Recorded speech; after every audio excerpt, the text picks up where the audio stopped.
On est le 4 Rejvan. Nous allons étudier le Daf Kaf Dalet dans Yibamot, qui commence 3 lignes avant la fin du Daf Kaf Gimel Amud Bet. Sur la fin de la Mishnah précédente, qui parlait d'un cas où 2 étrangers avaient épousé 2 sœurs et que chacun avait un doute sur l'identité de la femme qu'ils avaient épousée. Ils doutaient de quelle sœur ils avaient épousé. Et chacun se retrouve à décéder avant de donner le guet. Et chacun a 2 frères. Et dans chaque fratrie, eh bien, un fera Khalitsa aux 2 et l'autre fera Yiboum. La Gemara nous dit Hatou la Mali. Pourquoi me donner ce cas-là? Puisque finalement, la Mishnah est c'est une seule et même halakha qui est déclinée en plusieurs cas. C'est-à-dire, un homme qui a épousé une femme, il ne sait pas laquelle, qu'est-ce qu'il fait? Est-ce qu'il donne le guet ou pas? Qu'est-ce qu'on fait s'il décède avec un frère? Qu'est-ce qu'on fait s'il décède avec 2 frères? Une fois qu'on a fait ce cas-là... Pourquoi multiplier avec un? Exactement. Après on se retrouve avec 2 hommes qui ont fait la même chose, mais qui sont étrangers l'un à l'autre. Donc qu'est-ce que ça change? Et après on nous dit, ces 2 frères-là, il y en a un ils ont chacun un frère. Après un qui a un frère, un qui a 2 frères. Mais tu m'as déjà expliqué quand on a un frère ce qu'on fait. Quand on a 2 frères, à quoi ça sert de les mettre dans la même famille? Et après, quand ils ont chacun 2 frères, c'est une manière encore une fois de doubler le cas. Donc la Gemara dit à tout la Mali. Aïnouar, c'est ce qu'on a déjà dit précédemment. Mahud etema, l'exor dilma miyabem, belo khalitsa, kamashmalan. Tu aurais pu croire que dans un cas où finalement il y a 2 familles, et que dans les 2 familles, chacun pourra épouser une sœur, on aurait pu croire que Khamim ils interdisent. Pourquoi? De peur qu'à un moment donné, on a l'impression que ce soit complètement libre et qu'on peut épouser, dans ce genre de cas, des sœurs sans même faire khalitsa. Le fait que dans un cas, il y a un frère. Dans un cas, il y a 2 frères. On a dit dans le cas où il y a un frère, le frère est obligé de faire khalitsa aux 2. Le fait qu'il fasse khalitsa aux 2, ça montre que c'est pas chofchi, que c'est pas libre et qu'on peut pas se marier avec n'importe quelle fille dans ce genre de cas. Et donc, je peux permettre, dans le cas où il y a 2 frères, qu'un fasse khalitsa, un qui fasse yiboum. Mais dans le cas où dans les 2 familles, il y en a un qui pourra épouser la sœur, on aurait pu penser que cette facilité que chacun puisse épouser une sœur donne l'impression qu'on pourrait même le faire sans qu'un frère précédemment fasse khalitsa aux 2. C'est la raison pour laquelle la Mishnah a enseigné le cas pour nous dire que non, même quand dans les 2 familles on peut faire yiboum, on ne craint pas que les gens reviennent à oublier la khalitsa. D'imam yavem velo khalitsa, kamashmalan que non. Maintenant la Gemara pose une question. Quelle est la différence entre le cas de la Mishnah où finalement, lorsqu'il y a 2 frères de chaque côté, eh bien, un fait khalitsa mais l'autre peut faire yiboum, et quelle est la différence avec ce cas-là? Maïshena mehaditnan arba achin shnaim mein nisuin shta achayot ou metu. Un cas où il y a 4 frères, dont 2 qui sont mariés avec 2 sœurs. Okay? C'est un cas différent de ce qu'on a connu, mais 4 frères qui sont mariés avec 2 sœurs. Et là-bas on dit que les 2 derniers ne peuvent pas faire yiboum. C'est pas un qui fait khalitsa et l'autre qui fait yiboum, les 2 font khalitsa. Alors quelle est la question de la Gemara? Rashi dit que la question n'est pas par rapport à ce qui est marqué, elle est par rapport à la fin de cet enseignement qui n'est pas marqué. C'est quoi? C'est que dans notre Mishnah, on a dit que s'ils ne nous ont pas écoutés et qu'ils ont fait yiboum, on ne les sort pas de Sekidushin. Pourquoi? Parce que c'est qu'un doute si c'est Achot Kukato. Et Rachid nous dit que dans cet enseignement à la fin, il n'est pas marqué chez nous, mais à la fin, s'ils ne nous écoutent pas, eh bien on arrête le mariage. Rachid dit que c'est sur ça qu'il y a une contradiction. Tosfot dit mais non, si c'est ça, avec Hasamina Sefer, l'essentiel manque de l'objection. L'objection n'est pas sur la fin. Et ce qui se passe s'ils ne nous écoutent pas, l'objection est sur le fait que dans notre Mishnah, on a 2 frères, un qui fait khalitsa, un qui fait yiboum, et ici, les 2 font yiboum. Donc sachez qu'il y a une marloquette ici, Rachid Tosfot, sur quelle est l'objection. Et c'est plus facile de comprendre à la limite selon Tosfot.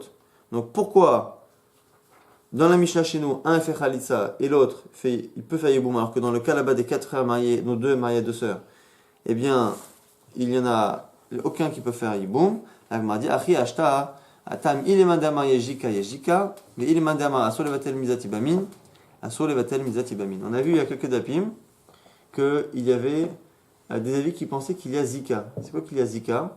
C'est que lorsque la situation de deuil se crée, que le frère meurt sans enfant, il y en a qui considèrent déjà que le beau-frère et la belle-sœur sont déjà en quelque sorte liés presque par des liens conjugaux. Et on a aussi vu notre halakha, qu'il y en a qui disent que à Asur levatel mizati bamin, on n'a pas le droit de créer une situation qui annule une obligation de yiboum. Et nous dit c'est la Gemara que selon les avis, on a ici deux raisons de justifier pourquoi là-bas, dans le cas des 4 frères mariés dont 2 mariés avec 2 sœurs, on a deux raisons différentes d'expliquer pour la raison pour laquelle il n'y aura jamais de Yiboum. Soit parce que tu pars du principe qu'il y a Zika, c'est-à-dire que dès que le frère est mort, eh bien, chacun des frères s'est retrouvé plus ou moins lié maritalement aux filles restantes. Or, les filles restantes sont des sœurs. Et donc, du coup, ils sont interdites à chacune comme étant la sœur de sa Zekuka. Et donc, du coup, c'est interdit. Ça, c'est quoi la force? Depuis le départ, on a dit que la Chotsukato est interdite. Simplement, celui qui pense qu'il y a Zika, il pense que ce n'est pas un interdit potentiel. C'est pas potentiellement si je vais avec elle, l'autre est interdite. C'est déjà maintenant comme si j'étais avec 2 sœurs. Et donc, du coup, elle m'étant interdit dès maintenant, eh bien, cet interdit, il reste même après la Khalitsa. Donc, même si un fait Khalitsa aux 2, l'autre ne pourra pas passer derrière. Et selon celui qui pense que ce principe de Zika n'existe pas, il y a un autre problème, c'est quoi? C'est que même si je pars du principe que je ne suis pas lié aux 2 sœurs, si moi, qui suis un des frères restants, je choisis une sœur pour faire Yiboum, en faisant Yiboum avec une sœur, je me retrouve à avoir l'autre sœur qui était aussi Nibama potentielle, je me la suis interdite parce que ça devient la sœur de ma femme. Et donc du coup, j'annule une misa de Yiboum. J'ai une misa potentielle de Yiboum avec 2. En la faisant avec une, j'annule un chiyuv, ve'en mevatlin, misa tibamin, et donc du coup, mieux vaut faire Khalitza. C'est la raison pour laquelle il y a une différence foncière entre le cas de la Mishnah et ce cas que nous venons de citer. Dans la Mishnah à la fin, on avait dit que dans le cas où il y a 2 frères, de chaque côté, eh bien, un des 2 frères à chaque fois devait faire Khalitza et l'autre devait faire Yiboum. Et là-dessus, on a dit que si 2 frères d'un côté ont fait Khalitza, eh bien, les 2 frères de l'autre fratrie ne peuvent pas eux-mêmes faire Yiboum, puisqu'il faut qu'un frère de chaque fratrie fasse Khalitza. Maintenant, s'ils ne nous ont pas écoutés, Kanmo Vekansu, et ils ont fait donc Yiboum, En Motsin Miyadan, on ne les sort pas, et donc on n'empêche pas on n'annule pas le mariage. Et l'Agma nous dit quoi? Tane Shilo, Ve'afilu Shneim Kohanim, même si les deux sont Kohanim. Même si les deux sont Kohanim. Alors, c'est quoi le problème s'ils sont Kohanim? Vous savez que la Torah interdit à un Kohen d'épouser une femme divorcée. Une femme qui est Chaloutsa est aussi interdite. Mais on va voir tout de suite que c'est les Chachamim qui ont interdit, parce que Chaloutsa, ça ressemble à Grusha. Et ici, on est dans un cas où il y a 2 fratries. D'un côté, au lieu qu'un fasse Khalitsa et Yiboum, les 2 ont fait Khalitsa. Et de l'autre côté, au lieu que les 2 fassent un Khalitsa et un Yiboum, les 2 ont fait Yiboum. En faisant Yiboum, il y a 2 problèmes. Il y a un problème que chacun est peut-être avec Achotsuku Kato. En fait, il y en a un sur des 2, mais on ne sait pas lequel. Et en plus de cela, s'ils sont Kohanim, soit il est avec Achotsuku Kato, soit, si c'est pas le cas, c'est qu'en fait, la femme avec qui il est, c'était la femme de l'autre fratrie, et celle de l'autre fratrie ayant reçu Khalitsa des 2, elle est Khaloutsa, et donc lui en tant que Kohen, il a aussi un problème de Khaloutsa. Soit elle est interdite, Mishum Achotsuku Kato, si c'est de sa fratrie, soit si c'est de l'autre fratrie, elle est interdite Mishum Khaloutsa. Mais comme c'est un Safek, et que c'est que des Rabbanan, Maïtama Khaloutsa des Rabbanani, comme Khaloutsa pour un Kohen, ça soit mis des Rabbanan, ça fait que Khaloutsa, lo gazrouba ou Rabbanan. Chachamim n'ont pas interdit dans un cas de Safek. L'Agma, elle objecte, dit Khaloutsa des Rabbanani, mais comment tu peux me dire que les sur Khaloutsa, c'est des Rabbanan? Ve'atanya, pourtant c'est une braïta qui dit Gerusha, eni la Gerusha, Khaloutsa minayin tamulomar, ve'isha. Il y a une braïta qui a l'air de le déduire d'un verset. Il y a marqué Gerusha, et puisqu'il y a marqué ve'isha, Gerusha, meisha loikahu, puisqu'il y a marqué et une femme divorcée. Alors merci une femme, je sais très bien qu'une divorcée c'est une femme. Pourquoi on n'a pas marqué ou Grusha Meisha Loikaru? Pourquoi on dit Veisha Gerusha? Le Isha de la Braïta nous dit qu'on apprend de là que non seulement une Grusha mais aussi une Chalutza. La Gemara dit non, Midera Bananhu, Vekras Parta Ve'almahu. L'essentiel de l'interdit est un interdit des sages. Et le passouk qu'on a cité, c'est une Asmarta Ve'alma, c'est un appui que les sages ont trouvé dans le verset pour justifier leur interdit. Donc on a dit finalement que, qu'est-ce qu'on a appris là à l'instant? Chalutza, c'est Midera Banan, c'est les sages qui ont interdit. Lorsqu'il y a un Safek, il n'y a pas de Xéra. On a vu une marloquette sur Zika et Miyati Bamim, ça on l'avait déjà vu précédemment dans les dapim précédents. Et si on récapitule cette Mishnah-là, au final, un type qui a un doute sur la femme qu'il a épousée, il faut qu'il donne un guet aux 2, quand il a un doute sur 2 sœurs. Lorsqu'il décède et qu'il a un frère, ce frère fera Khalitsa aux deux. S'il a deux frères, eh bien, un fera Khalitsa aux deux et l'autre fera Yiboum. Et après, on étend à tous les cas qui sont similaires. Et dans le cas où il y a deux fratries et qu'il y en a deux qui n'ont pas écouté, qui ont fait Yiboum, et qu'on a un doute, du coup, chacun il est peut-être avec Achot Sukato, et bien dans le doute, on ne les fait pas sortir. Nouvelle Mishnah. Mitzvah bagadol yabem ve'im kadam akatan zacha. On a une Mishnah qui nous dit que dans la mitzvah de Yiboum, il y a celui qui passe en premier, un ordre, c'est le gadol. C'est les grands frères qui passent en premier, mais c'est quelque chose qui n'est pas contraignant. Si le frère plus petit a devancé son grand frère, eh bien Zachra, ça devient sa femme, il n'y a aucun problème. C'est pas quelque chose qui est contraignant, mais c'est un droit que le grand a. Tanoura Banan. Quelle est la source? Vehaya Bechor, le passage qui dit Vehaya Bechor. Alors, intéressant que ce verset-là, on va le lire de manière très étrange. On va le sortir de son pshat, la Gemara va le dire, Rava va dire c'est exceptionnel. Là-bas, on parle de Yiboum, et on dit que lorsque un homme va mourir sans descendance, eh bien le frère va prendre la femme. Vehaya Bechor Asher Teled. Et le passage nous dit au sens propre, premier du terme, que l'aîné que cette femme va enfanter, Yakum Al-Shem Aviv, Hashem Ahiv. Il va se tenir sur le nom ou en lieu et place de son père, Velo Imacheshemo, de son frère, de celui qui fait Yiboum, Velo Imacheshemo Israël, afin que le nom du défunt ne soit pas effacé d'Israël. Donc le sens premier, c'est qu'ici on est en train de dire que le Bechor c'est l'enfant qui va naître, qui va prendre le nom de son père et qui va remplacer son père. Là ici on va vraiment le sortir de son sens premier et dire qu'en fait l'aîné dont on parle, ce n'est pas l'enfant, mais c'est l'aîné parmi les frères qui font la mitzvah de Yiboum. Et de cela on apprend qu'il y a un ordre et que c'est le grand qui doit d'abord passer en premier. Et la Gemara va après apprendre plusieurs limoudim de ce passouk-là. Vehaya Bechor, l'aîné. Mikash Shemiza Begadol Yabem. De là on apprend que c'est le premier, le plus grand des frères qui fait d'abord Yiboum. Après on dit le Bechor Asher Teled, que la femme va enfanter. Pourquoi on précise qu'elle va enfanter? On sait très bien qu'un enfant qui naît, c'est qu'il a été enfanté. Prat la Elonite, pour exclure de la mitzvah de Yiboum une femme qui est stérile parce qu'elle a Elonite, elle a des problèmes hormonaux, elle n'a pas la possibilité d'enfanter. Eh bien cette femme-là, et cette qui est Yebama, on n'a pas la mitzvah de Yiboum. She'en yoledet yakum l'année she'en yoledet.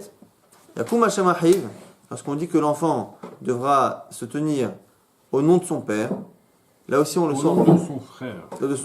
Oui, enfin au nom de son père, mais au nom du frère de celui qui fait Yiboum. Lenachala, Ata Omer, Lenachala Oeno Ela Leshem Yosef, Korinoto Yosef, Yochanan Korinoto Yochanan, Nemarkan Yakum Hashem Ahiv, Venema Lehalan, Hashem Ahem Ikaro Benachalatan. Là aussi on va sortir le pasouk du sens premier. Normalement, on est en train de dire que l'enfant va se tenir en lieu et place du nom du frère de celui qui fait Yiboum et donc du père de cet enfant. Mais on va dire non ici, quand on dit qu'il se tient au nom de son père, c'est pas une question, c'est pas qu'on va le nommer au nom de son père comme ça a l'air d'être. C'est une question d'héritage. C'est par rapport à l'héritage. D'où on sait que c'est un héritage, c'est que Zerachava. Le fait que ici, on parle de Shem, de nom. Et dans le cas là-bas des fils de Yosef, on parle aussi de nom. Comment ça se passe là-bas dans les fils de Yosef? Yaakov, lorsqu'il a béni les fils de Yosef, Ephraim et Ménaché, il a dit qu'il n'y aura pas une tribu Yosef, il y aura deux tribus, Ephraim et Ménaché. Et les enfants que tu vas avoir après eux, dans quelle tribu ils vont rentrer? Ils n'auront pas une 13e, une 14e tribu. Ce n'est pas tous les enfants de Yosef qui vont avoir une tribu. C'est Ephraim et Ménaché. Et les frères que tu auras après, seront considérés au niveau de l'héritage comme étant les enfants d'Ephraïm et Ménaché. Et là-bas, on parle de Shem, de nom. On parle de nom et on parle de Nachala. Et bien chez nous aussi, lorsqu'on dit que l'enfant, il sera Al-Shem, Ahiv, au nom du frère qui est défunt, et bien c'est pas au niveau du nom réellement, mais c'est au niveau de la Nachala, au niveau de l'héritage. Et de là, on apprend que celui qui fait Yiboum, il prend l'héritage du frère qui est défunt. Masham ha'amula la nachala, af sham ha'murkan le nachala. Suite du verset, et son nom ne sera pas effacé. Si la Torah me dit que le but de Yiboum c'est de ne pas effacer son nom, c'est forcément qu'on parle de quelqu'un qui dès le départ n'a pas un nom qui est effacé. Il y a quelqu'un qui essaie de... Prat et saris, sheshmo machoui. Ça vient exclure le saris. Exactement. Celui qui n'a pas la possibilité d'enfanter, qui parce qu'il n'a pas physiologiquement la possibilité d'enfanter, eh bien il a directement un nom qui est effacé, c'est-à-dire qu'il n'a pas la possibilité d'avoir un nom, d'avoir une postérité, et donc du coup il n'y a pas de mitzvah de faire en sorte que son nom ne soit pas effacé, puisque même sans mourir de manière précoce, eh bien il n'aurait jamais pu avoir de nom parce qu'il est saris. Ouais, mais si on dit que cette histoire de nom qui n'est pas effacé, ça a un rapport avec l'héritage. En quoi ce raisonnement il est pertinent? Alors, effectivement, c'est pour ça que... On vient de démontrer que cette histoire de nom, de nom qui n'est pas effacé, c'est uniquement par rapport à l'héritage. Donc le fait que l'eunuque ne puisse pas avoir d'enfant, en quoi quel rapport ça a? Pourquoi lui, on pourrait pas, il peut pas faire iboum par nature. Non. Non. Pourquoi on pourrait pas? Mais il est possible que le shem, se transmette à l'enfant par la nachala. C'est-à-dire qu'il y a une nachala qui se transmet, et c'est comme ça que le shem se transmet. Ce qu'on est en train de dire, c'est que quand on dit qu'il se tiendra au nom de son père, c'est qu'il prendra l'héritage de son père, l'enfant, donc c'est toujours un enfant, quelqu'un qui prend la succession de son père, mais c'est pas qu'on a une obligation de nommer l'enfant au nom du père. On aurait pu croire que ça, la Gemara dit c'est pas ça. Mais ça reste quand même quelqu'un, un enfant qui vient prendre la succession de son père, mais ici lorsqu'on dit prendre la succession, même si on parle de nom, c'est la nachala. Donc on a expliqué le pasuk Ve'aya Bechor. Amar Rava, Afalgav de Bechor la Torah Kula, En Mikra Yosem Midei Pshuto. Même si dans toute la Torah, on ne sort jamais un verset de son sens premier, et que même lorsque les Chachamim font des drashot, des déductions, eh bien ce sont des déductions qui viennent se juxtaposer sur le pshat, le sens premier, et non pas le remplacer. Attends, j'ai juste une dernière question, s'il te plaît. Comment ça se fait alors que dans Ruth, on dit à la fin, et il est né un fils à Naomi? On a l'impression que le fils que Ruth a eu avec Boaz, c'est le fils de Naomi qui a revécu à travers lui. Je sais pas là-bas, parce qu'on dit qu'elle a éduqué, qu'elle a créé son occupé, je sais pas exactement. En tout cas, même si en général, on sort pas le pshat du pasuk, acha ata exera shava, afikte mi pshate. Ici, c'est la exera shava, c'est le fait qu'on ait le mot shem, le nom, qui est marqué à la fois ici et à la fois dans le cas des fils de Yosef. C'est ça qui nous permet exceptionnellement de sortir le verset du sens premier. D'accord.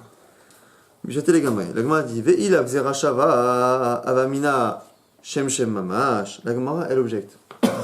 Elle dit tu n'as pas besoin d'avoir une gzera shava. Donc gzera shava, c'est lorsque on a une kabbalah, une massorette, une transmission, que deux mots qui sont dans la Torah, dans deux sujets complètement différents, eh bien il y a un lien halachique entre ces deux cas. La Gemara dit mais tu n'as pas besoin d'avoir une gzera shava pour sortir ce verset du sens premier. Pourquoi? Parce que le sens premier du verset, il n'est pas possible. Et Alain, tu vas comprendre pourquoi tout à l'heure je bafouille avec Achiv et Aviv, parce que c'est ça le problème justement. Les man kamazaher rahamana. À qui parle la Torah? À qui parle la Torah? Si la Torah, elle parle au Yébam, au beau-frère, et elle dit Vehaya bechor asher teled. Voici le bechor, l'enfant, asher teled, que tu enfanteras. Si c'est au frère que la Torah s'adresse, Yakum Hashem Achecha mi ba'el, tu aurais dû dire Vaya bechor asher teled, et l'enfant que tu enfanteras, Yakum Hashem Achecha, il se tiendra en lieu et place de ton frère, puisque la Torah s'adresse à la deuxième personne. Il est Bedina, si tu dis qu'on parle à la troisième personne, parce qu'en fait on ne s'adresse pas au beau-frère, au frère je veux dire, mais on s'adresse au Beddin, c'est-à-dire aux Chachamim qui ont la mitzvah de faire en sorte que le Yiboum soit fait. Yakum Hashem Ahi Aviv mi ba'ele, on aurait dû dire qu'il doit se tenir en lieu et place du frère de son père. L'enfant se tiendra en lieu et place du frère de son père. Puisque le sujet n'est pas encore le Yabam, tu peux pas dire au nom de son frère, puisque c'est pas lui qu'on parle, c'est Obeddin. L'Agma dit Vedima achikama lewa chamana, les Beddin amroule le Yabam yakum Hashem achiv. Peut-être que la Torah en fait, elle vient nous dire au Beddin, vous le Beddin, allez dire au beau-frère qu'il fasse ça afin que l'enfant se tienne en place de son frère. Et donc du coup, la Gemara ayant trouvé une possibilité de lire le verset normalement, eh bien, la lecture étant possible au sens premier, on a bien besoin, comme il a dit Rava, d'une Xeracha pour le sortir du sens premier. C'est pas que le sens premier était illisible complètement, il est lisible un peu difficilement en disant on parle au Beddin, en lui disant va voir le Yébam pour qu'il aille donner une descendance à son frère. Le pasouk étant lisible, même difficilement, on n'est pas obligé de le sortir du sens premier, et c'est vraiment, comme il a dit Rava, c'est vraiment parce qu'on a une Xeracha qu'on se permet de le faire. Et là, ta Xeracha va affecter les Gamrés. Maintenant, la Gemara va avoir quelques objections. Puisque on a dit que du fait qu'il y a marqué Bechor, Vehaya Bechor, et voici le Bechor, on dit finalement c'est pas le Bechor, l'enfant, c'est le Bechor, ça veut dire que parmi les frères qui restent vivants, c'est le premier qui doit devancer les autres. L'Agma dit mais le fait qu'il y ait marqué Bechor, l'aîné, ça connote ici pas qu'une question d'âge. Bechor, c'est un statut halachique, c'est lorsque le premier-né est un garçon, il y a un principe de Nachala. Pourquoi il n'y a pas marqué Agadol, il y a marqué Bechor? Donc l'Agmara va dire, puisqu'il y a marqué Bechor, je devrais normalement commencer à imaginer que c'est quelque chose qui est lié à la Bechora au sens propre. Et ici l'Agmara va proposer 5 propositions pour dire que c'est la Bechora qui justifierait la Misa d'Iboum. Première possibilité, l'Agmara, je veux dire rapidement avant qu'on le lise. Première possibilité, il n'y a que un Bechor qui pourrait faire Iboum, pourquoi pas. Après, même si on ne dit pas ça, peut-être que tout le monde pourrait faire le Iboum, tous les frères, mais que dans un cas où c'est une fratrie où il y a un Bechor, si l'aîné est une sœur, il n'y aurait pas. Après, la Gemara propose, dans un cas où on doit dire que peut-être que s'il n'y a pas de Bechor, eh bien, si le petit frère il passe avant le grand frère, ça ne marche pas. Peut-être que cette halakha aussi, elle est liée à l'existence d'un Bechor. Après, la Gemara propose de dire que peut-être que si il n'y a pas de Bechor, il n'y a pas de principe de chronologie, c'est pas le grand avant les autres. En fait, on est en train de remettre en question chacune des halakhot et de les faire dépendre du statut de Bechor. Et après, le fait même de dire qu'il y a une Nachala, que le frère qui fait Yiboum, il prend l'héritage, peut-être que c'est que lorsqu'il y a un Bechor et pas quand il n'y a pas de Bechor. La Gemara va rejeter toutes ces possibilités et revenir au sens premier, que Bechor finalement c'est pas une question de Bechor, c'est une question de grand frère. Et la Gemara à la fin. Et on n'envisage pas que ce. Dans la Mishnah, effectivement, mais dans le Passouk. Qui est la référence. La Gemara dit c'est quoi la référence? C'est Bechor. Mais si c'est ça, pourquoi tu me dis Bechor? La Gemara va poser la question et la Gemara va dire finalement c'est pour, non pas pour limiter le cas de Yébam, mais c'est pour apprendre une halakha au niveau de la Nachala. On verra ça. On n'apprend pas le cas où celui qui est mort, justement, c'est le Bechor. Alors, aussi, oui. On verra que justement la Gemara va couper court à tout ça parce que sinon on est obligé de dire qu'on est dans des familles très particulières. Ashtad Amarta Kra Begadol Ktiv, puisque tu me dis que le pasuk part du Gadol. Ema Bechor, Liabem, Pashut lo Liabem.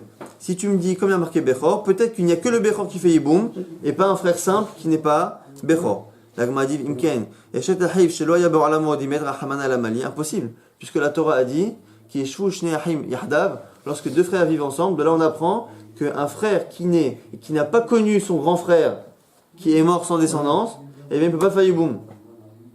Ce qui veut dire que s'il a connu son grand frère, il fait Yiboum. Et s'il fait Yiboum et qu'il a connu son grand frère, c'est qu'il n'est pas Bechor. La Gemara dit Parich Ravacha, les Malemaoute Boucha de Ima. La Gemara dit non, peut-être que c'est pas vrai. Peut-être que là-bas on parle d'un cas où le deuxième enfant il est Bechor par sa mère. Donc en fait ici il serait frère les deux, mais pas la mère. Et la Gemara dit impossible de dire ça. Parce qu'il n'y a pas de hiboum avec les fratries qui viennent de la mère. Donc impossible d'imaginer cela. Deuxième proposition. Peut-être qu'effectivement tous les frères peuvent faire hiboum, mais peut-être qu'une des conditions pour que la misa de hiboum existe de manière générale, c'est qu'il y ait dans la famille un bechor. Après tout le monde peut le faire, mais il faut qu'il y ait un bechor. La Gemara dit quoi? La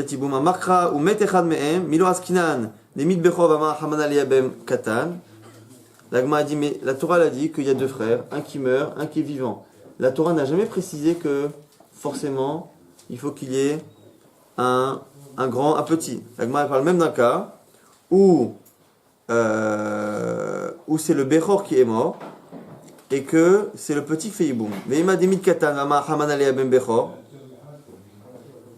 La Gemara dit non, peut-être que, alors on parle d'un cas très précis, un cas où en fait il y avait un Bechor et il y avait un Katan, et c'est le Katan qui est né, qui est mort je veux dire, et donc c'est le Bechor qui reste.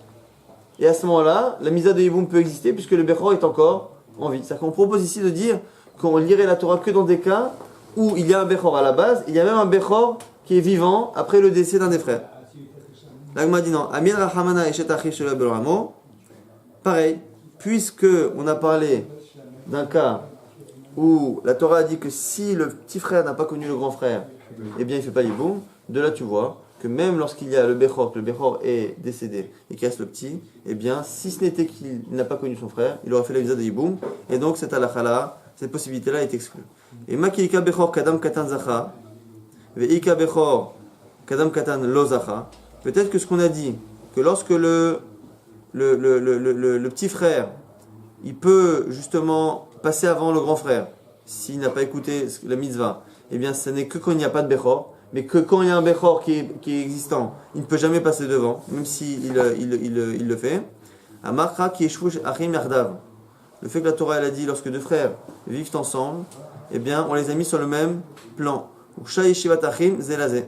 De là on apprend qu'il n'y a pas de différence dans ce genre de situation entre le cas où il y a un Bechor et un cas où il n'y a pas de Bechor, et que s'il y a un principe que le petit peut passer avant le grand frère, c'est quelque chose qui est égal qu'il y ait un Bechor ou qu'il n'y ait pas de Bechor.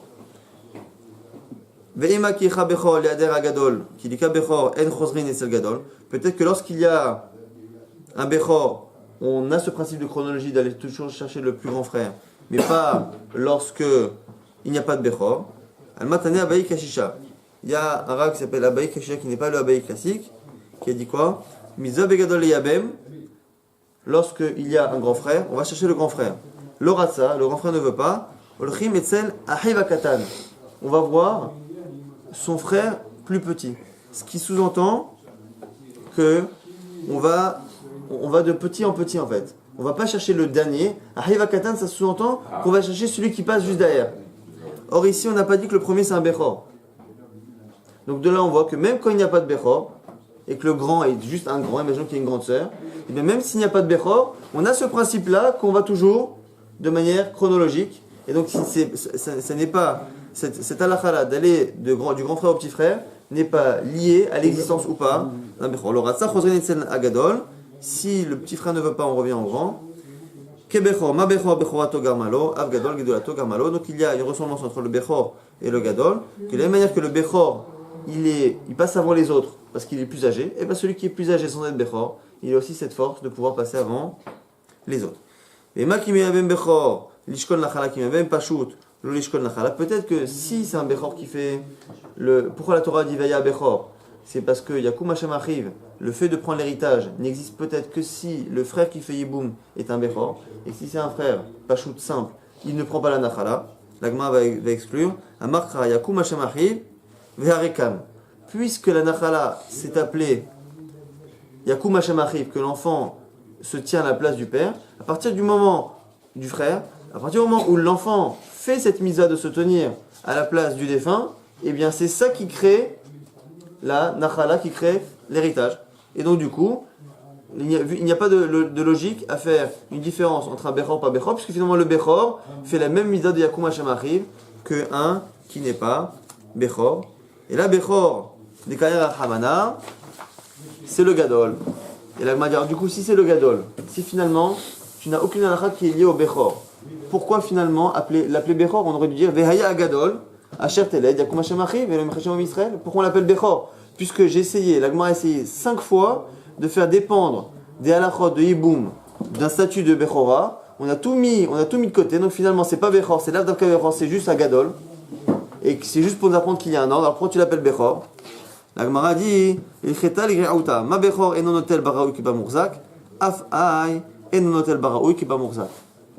Un principe, c'est que le Bechor, dans une nachala, dans un étage classique, il est marqué qu'il prend Pishnaim. Bechol Hashem Matselo, il prend Pishnaim, double part, dans ce que l'on trouve chez le père, dans ce que le père possède au moment où il décède. Donc imaginons qu'on a 4 frères.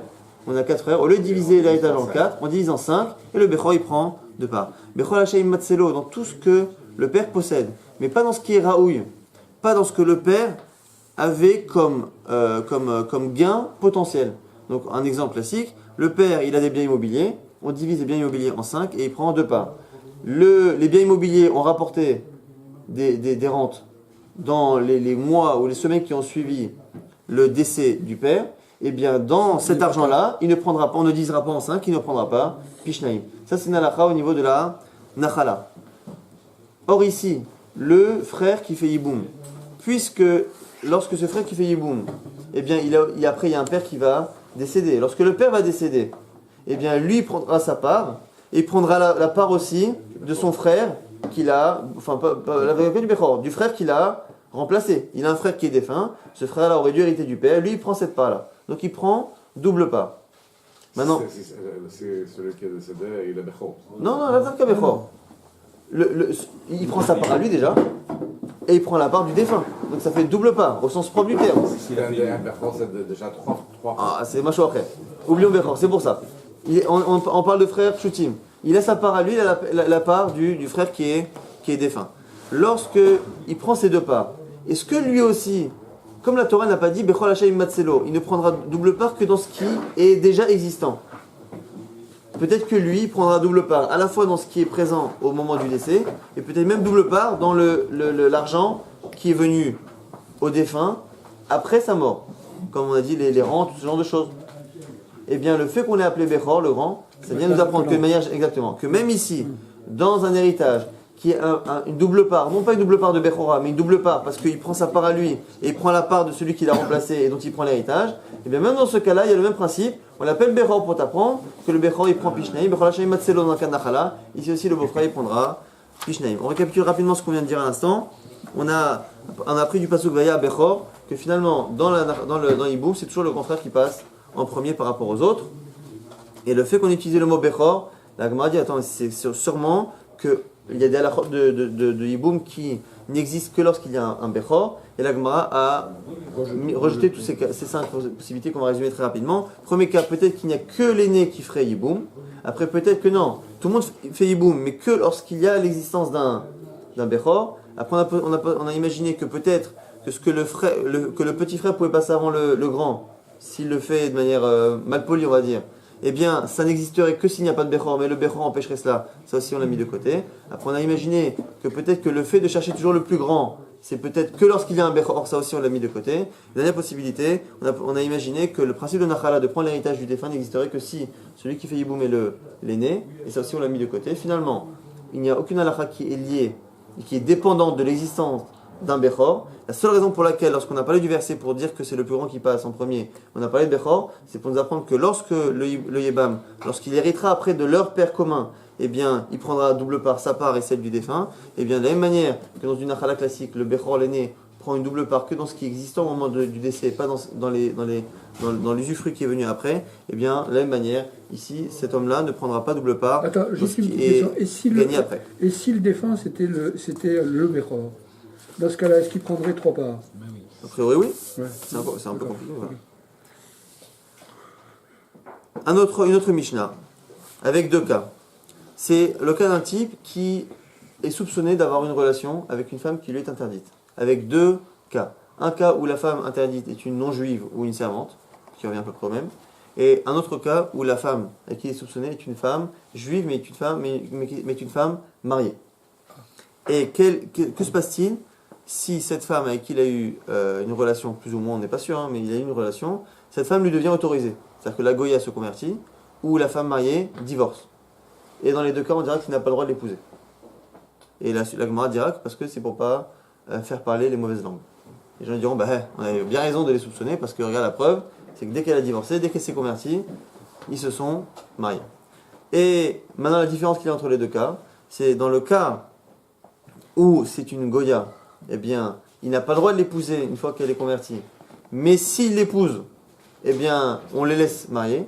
Dans le cas où c'était une femme mariée qui lui était interdite et qu'elle lui a retrouvée autorisée, on lui dit ne l'épouse surtout pas, ne fais pas d'histoire. Si il l'épouse, on les divorce. On les sort l'un de l'autre. C'est ça la seule différence qu'il y a entre les cas. Ce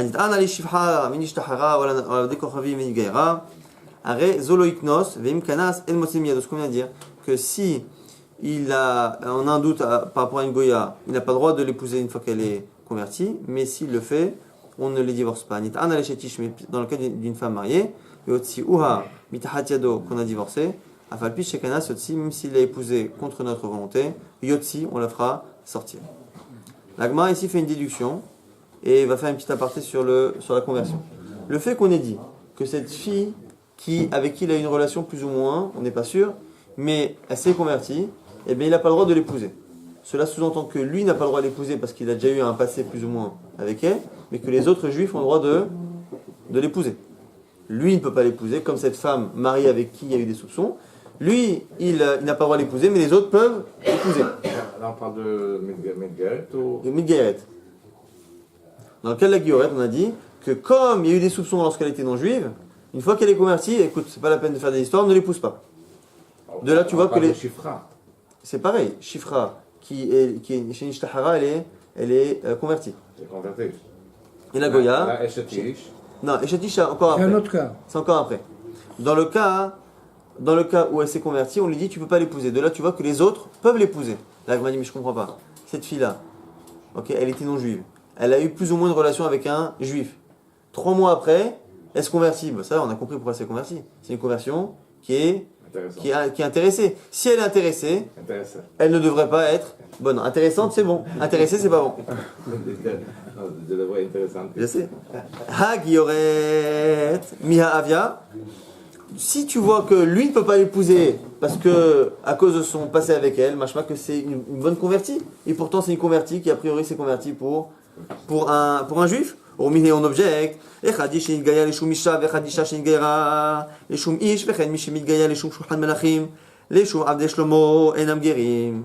Rabbi Nechemia nous dit qu'un homme qui se convertit pour une femme qui se convertit pour un homme, ou un homme qui se convertit Shulchan Melachim pour la table des rois, c'est-à-dire pour la situation économique du peuple juif, ce ne sont pas des convertis, ce sont des goïms.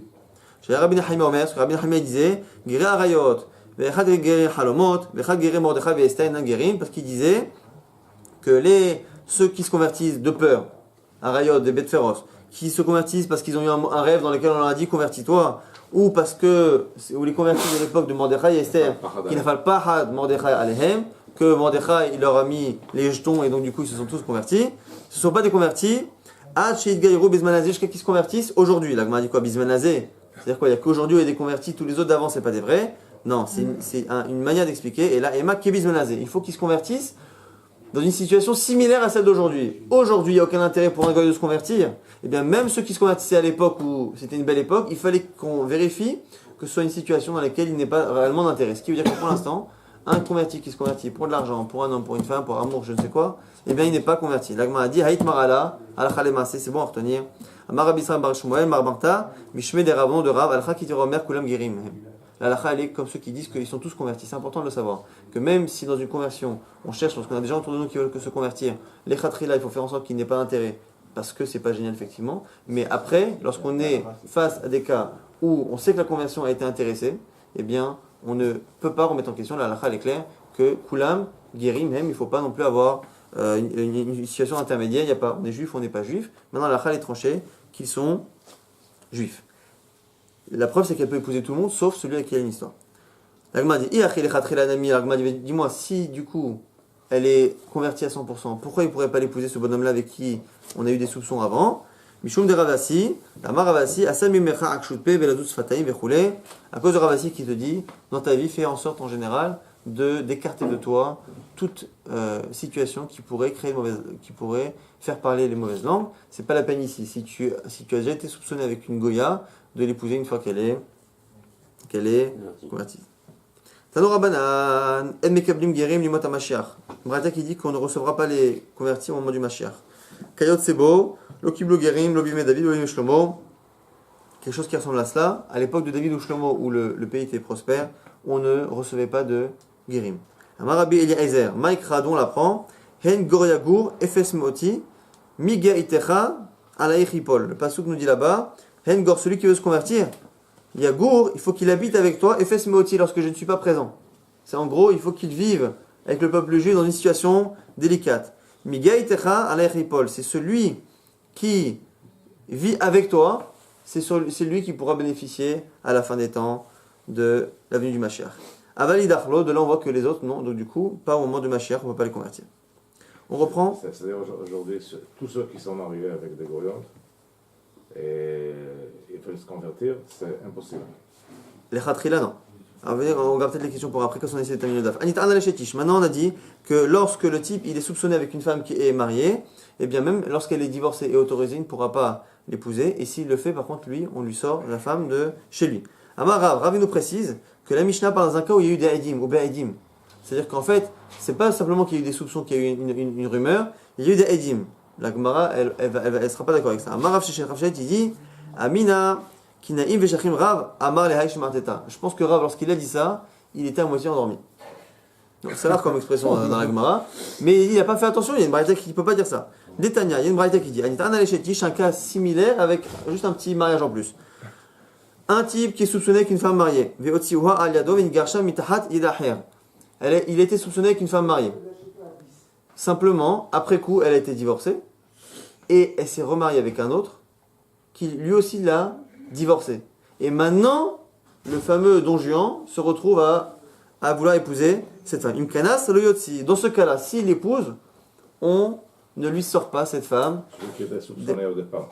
Exactement. Sous-entendu, on ne lui sort pas parce qu'entre-temps, il y a eu un autre mariage qui a enlevé la rumeur. De là, Gman va dire, mais tu vois bien que ça n'est qu'une rumeur. Une rumeur, on peut dire que lorsqu'il y a eu un autre mariage, cette rumeur sur cette femme, elle est mise de côté. Mais s'il y a eu un vrai problème de znout, avec des témoins qui ont vu, il y a un principe que lorsqu'une femme mariée a une relation avec un homme, eh bien, elle est interdite à son mari, et elle est interdite à celui qui a une relation. Elle sera là-bas, elle sera là-bas, elle. Et donc, du coup, tu peux faire 10 mariages entre temps. Elle a tout gagné. Exactement. L'autre, Echidame, Ide, Kaidim, si tu dis qu'il y a des témoins, comme tu veux dire toi, Rav, qui a Taïhad, Vafsekele Kala, Mayave, comment tu peux dire qu'avec des témoins qui ont créé une situation où elle sera là-bas, elle sera là-bas, comment tu peux dire que parce qu'entre-temps, il y a eu un autre mariage, il a interrompu le col, il a interrompu la rumeur. Une rumeur, ça s'interrompt lorsque c'est une rumeur qui n'est pas basée sur des témoins. Lorsqu'il y a des témoins, c'est plus un col. Et la lave des Kaidim, mais t'es obligé de dire ici qu'il n'y a pas de témoin, et que c'est juste un col, une rumeur sur le premier mariage. Et comme ça n'est qu'une rumeur, le fait qu'elle se soit mariée avec un deuxième homme et qu'il n'y ait pas eu à ce moment-là de rumeur, et bien ce second mariage annule la rumeur numéro 1, et la rumeur étant partie, il peut maintenant épouser cette femme-là une fois qu'elle est autorisée. Et de là tu vois que finalement, même on a été obligé de préciser que c'est parce qu'il y a eu un mariage entre temps que le col est interrompu et que donc on ne la sort pas, ce qui sous-entend que s'il n'y avait pas eu de mariage entre les deux et qu'il n'y avait qu'un col, eh bien on la sort de ce mariage. Et c'est contre Rav, Rav nous dit que comme dans la Mishnah, on a dit que s'il épouse cette femme-là contre notre volonté, on la sort. Ah, il dit, attends, si on la sort, c'est forcément qu'il y a eu des Edim. Et la Braïta, tu vois bien que non. Pourquoi ? Parce que quand est-ce qu'on dit qu'on la sort pas, c'est parce qu'il y a un mariage entre les deux. Je sais pas que s'il n'y a pas de mariage, on la sort. Rav dit pas du tout. Pas du tout. En réalité, ça ne dépend pas. Il est ka'edim lo mafkinan. Il dit non.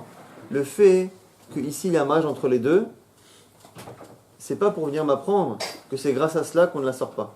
C'est pas vrai. C'est venu m'apprendre que lorsqu'il y a un col sur le premier mariage et qu'après c'est marié avec un autre, même si la troisième fois elle ne nous écoute pas, on la sort pas. Mais il n'empêche que l'Echatrila, on empêche le type de l'épouser pour la troisième fois. Ce qui veut dire que même lorsqu'entre temps elle a eu un mariage sur lequel il n'y a pas eu de col, on continue de leur demander l'Echatrila de ne pas se marier. Et c'est ça le chidouche. Mais ça ne veut pas dire. Le col, il la poursuit alors. Oh, les khatrila, oui. Mais dire Avad, non. On objecte. Métivé. Quand est-ce que cette femme-là, on la sort si finalement elle a épousé le type qui est interdite, lorsqu'elle n'a pas d'enfant. Si elle a des enfants, non, de peur que ça, encore une fois, des enfants avec le premier, de peur que ça fasse un lahaz et qu'on dise que les enfants ils étaient mamzerim.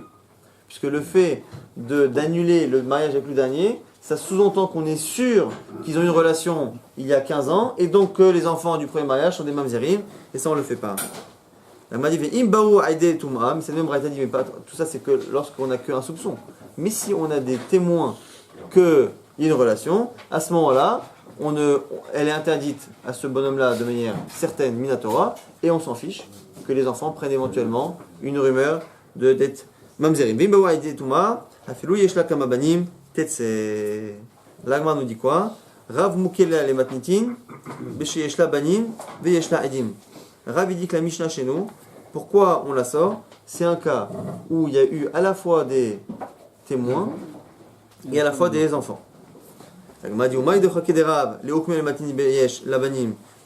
Pourquoi Rav il se sent obligé d'expliquer que la Mishnah parle d'un cas où cette femme-là a à la fois des enfants et comme elle a des enfants, eh bien pour la sortir, c'est forcément que c'est un cas où il y a eu des témoins, parce qu'on a dit que si elle a des enfants, on ne la fait pas sortir pour rien. Rav dit comme il y a des enfants dans le cas de la Mishnah, forcément pour justifier qu'on la sorte, Bédiarava, c'est forcément qu'il y a eu des témoins. La Gemara dit pourquoi tu es parti chercher si loin? Pourquoi chercher un cas où il y a des enfants pour être obligé après de dire qu'en plus il y a eu des témoins? Tu n'as qu'à dire que c'est un cas où il n'y a ni enfant ni témoin. Et on a dit que lorsqu'il n'y a ni enfant ni témoin, eh bien, s'ils ne nous écoutent pas, on les sort. Donc pourquoi aller chercher un cas aussi compliqué? Amarava matnitin kashita. La Mishnah posait un problème au niveau du texte à Rav, et c'est à cause du texte de la Mishnah qu'il se sentit obligé de dire qu'il y avait à la fois des enfants et à la fois des haïdim.